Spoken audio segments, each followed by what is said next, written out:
Yeah, alright everyone, welcome back, good morning, all that jam. Okay, no market today, we've come to a compromise because I've worked too much, I've got two jobs, currently looking for a third.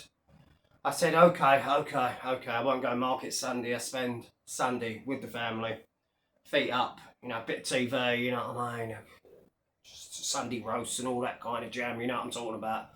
Okay, so yeah, today come off my bike, yeah, first time ever. First time in the whole of my life I've been off my feet. I've had 98 fights, 98 wins, 98 all by knockout, plus well over 100 other fights off record, if you get me, like proper brawls, street fights, gang fights, just getting into it, in your wild days. Yeah, it's gonna go round the roundabout, but I normally cut over the pavement to save me going round the roundabout. All these leaves, all these wet leaves all over the pavement, and it just went white. And I wasn't hurt, don't worry, to all you concerned viewers. Only my pride, because some lady was walking towards me, so all my leg, so I had to change. I was going to get all my cans of pop from me old mum, yeah. I'd left them there, but I have to collect them. I've got another box to collect, another box of lemon Fanta. So I collected today. I collected a box of lemon, 24 cans of lemon Fanta, 24 cans of Coca-Cola, original, of course. We don't do none of that no sugar bollocks around here, mate.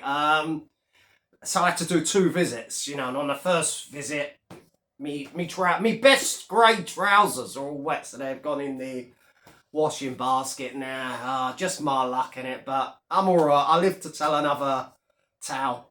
Not that I tell tales, of course. My nickname is Mr. Honest John.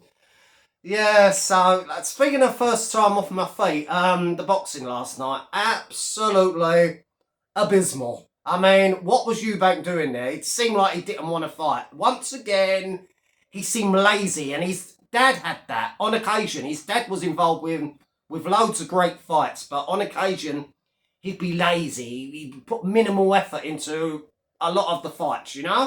Same with Eubank Jr. He just got lazy. People were saying, no, he looked washed up, he looked old, he looked, like he was past it. And Eubank says that he's been to hell and back in the last couple of months. So we'll have, no doubt in the next week or so, a bad luck story about something's happened to do with a family or something happened in training and Harry soldiered on. Who want them for all them millions? Look, boxers these days, they're overpaid prima donnas. Facts. I mean, look at that AJ, Jake Paul fiasco. Don't even watch. Don't entertain these bunch of fucking clowns, do you know? It's just fucking ridiculous. The millions they're fucking paid. It's money for old rope, isn't it? You know what I mean? They're not even active much. I mean, you see some top tier fighters, they're fighting twice a year. That is fucking atrocious. I was fighting 3 times a month in my prime. 3 times a month, sometimes 4. So fucking sometimes I had a broken leg on one fight. Me trainer called me up and says, can you take the fights? Of course. So I literally hobbled there. You know what I mean? I was literally, on my knees. Oh, mate. But that fight was fair play to Conor Benn. He done the business. He got fit. He won convincingly. He done everything that was asked of him. Big props to Conor Benn. But Eubank Jr. just came across to me as lazy, lackluster, tired, didn't want to work. You paid all them millions and, you don't want to work. No doubt it'd be to do with his weight or his training camp or something happened in the family or some personal issue. Yeah, we'll hear all the excuses come anyway. And no, I don't want to see a third fight. I didn't even want to see a rematch, to be honest. I don't like this rematch clause, where they have a rematch as soon as they win, lose, a few fights down the line, I have no problem with that. I know, each fighter's career can go in a different direction. A few fights down the line, one could end up becoming a champ, one could end up losing on the bounce. But I'd rather see a rematch further down the line. I don't like these immediate rematches, because the first fight was a good fight. Wasn't great, wasn't fight of the year like everyone's going. It was a good fight, I mean, it was a 12 rounder. There was no knockdowns, it was the usual, but it was a decent action-packed, good fight. But it wasn't a great fight, you know? Anyway, check out my latest YouTube short, Meltdown Murphy. That's his new nickname, Meltdown Murphy. Yeah, he came on a video last night. He was depressed. It was my fault because I had red eyes and I might have been on the wine. It was everyone else's fault. He was depressed because if everyone's depressed on YouTube and blah. Having one of, and he said, I'm having a meltdown. He has one every other week. But he's not built for YouTube. He's not. And he, once again, he's proof that he ain't loyal. For all his followers that say, Doc's always been a bit snidey towards you. As you can see, once again, he's dug me out. He's dug me out for no reason. Do you know what I mean? He likes putting me down in any little way he can. You know, whenever he's having a meltdown, you know, he's very erratic. He's very not well upstairs. And in fact, he has serious psychological issues. I don't believe he's on the drink. I don't believe he's on the drugs. But what I believe is he has, you know, some serious psychological issues, you know, and he needs to see a psychiatrist. Really does. I mean, he's very out there. I mean, that can be a good thing. That can be a good thing, but not when it affects the old, you know, what's going on upstairs. I mean, the guy, he ain't the sharpest knife in the drawers. I mean, he's always been a few sandwiches short of a fucking picnic. I mean, wow. My fault that everyone's boring, everyone's depressed. This one ain't a laugh, this one ain't. Then go and watch someone that is a laugh. What can I do, mate? Fucking hell, my fault that I've got red eyes. My fault this, you know.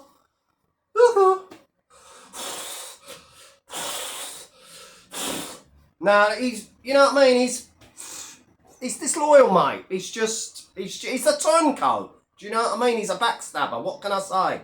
He's never been a real one. I mean, JDP, he's a good guy. Always had my back. Never tries to sneak some little jibes in, you know what I mean? You know, I respect JDP. He's the best on it. He's the most loyalist, down-to-earth, factual guy on this YouTube. And the funniest, you know? Narrative Destroyer, also big up to him. They're the real ones in my eyes. Do you know what I mean? They're the real ones. When it comes to content creators. So, by the way, look, as we all know about the sad passing of Scotty G, I'm putting everyone's name for the donations list, and I'm going to sign it in a hat next Sunday, yeah? And I'm going to draw a load of names for a winner, yeah? They're going to win the official donations list for Scotty G when he was staying in Mr. Pantsdown's shed, Mr. Magoo. Now listen to me, I'm Scully. I'm also going to give 2 of these official Dr. Ratpool mugs, now out of print, no longer being made, brand new in a box, and it's got one of the Doctor's famous quotes on it. The Doctor's coming after you, with 2 pictures of the immortal Doctor. You got a brand new mug, plus I'm giving you 2 brand new Dr. Ratpool hats, still their tags on, still a brand spanking new. And that's for all the members. So thanks for all the new members we got yesterday. Quite a handful, should I say. And anyone that wants to become a member, and you get the chance of winning a bit of history, the original Scotty G donations list. We had such fun with this. I know Scotty was a big fan of the list. A £13 haircut. Organic absorbent granules. 48 huge bags of clothes. 22 vapes from the stupid, stinking, sniffing sheriff. You've made me look a bit stupid now, haven't you? Yes, rest in peace to Scotty anyway. Great character. That was one of the most entertaining times when he stayed at Paddy's shed. I mean, when they were arguing about, you've been out, you was out all night, where did you go? You've been on the blues. And then Scotty had fire back with, I wasn't told, I got lost, you know, and then Pantsdown would have calmed down doing a nice sausage sandwich, which, to be honest, all jokes aside, Pantsdown's nice food sometimes looked quite nice. Got to, you know, tip me out to that one, but yeah. What can I say? Apart from that, Sea Mills went live last night. I haven't watched it. I'm going to have to catch up now because I was watching the boxing. We didn't go. We thought about it, but we just watched it on the telly, you know. But wished I never, to be honest. But Kevin Turner 52. I've seen this account, yeah, on a channel called Faking Greatness. The latest, you know, Kevin's live that got took down, yeah. And there's a new account. I think it's called Kevin Turner 52. And it's got 3 shorts on it, and I'm sure it's a legit channel. I've looked, and they look fairly recent videos. Still acting like a div. Still acting very creepy as well.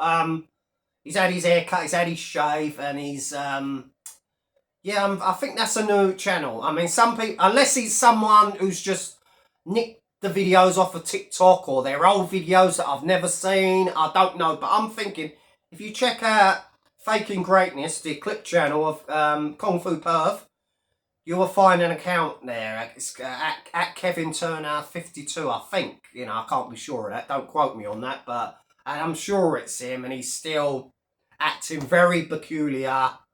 And I'm sure he'll be back. I know people like that can't stay away. He's a narcissist, a bit like Decker. You know, like Decker, you still see him hearting the comments, even though he's been banned from YouTube. Oh, mummy, oh, they said I can't come on and make YouTube videos. Oh, I just wanted a friend.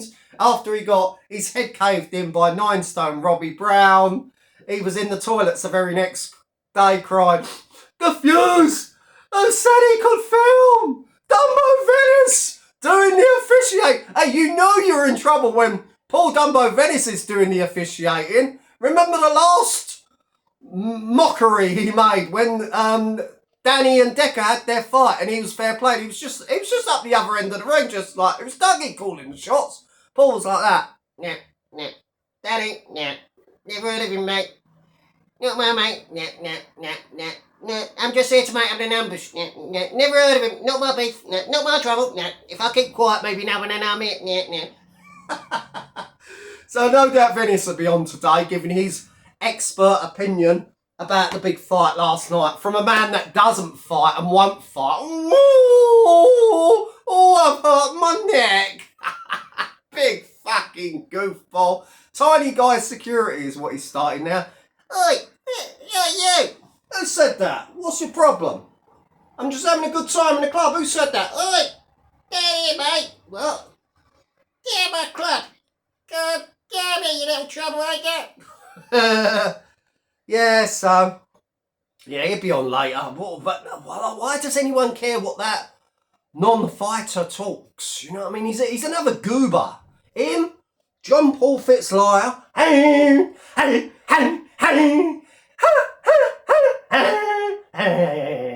Cause I eats me spinach. The walking miracle.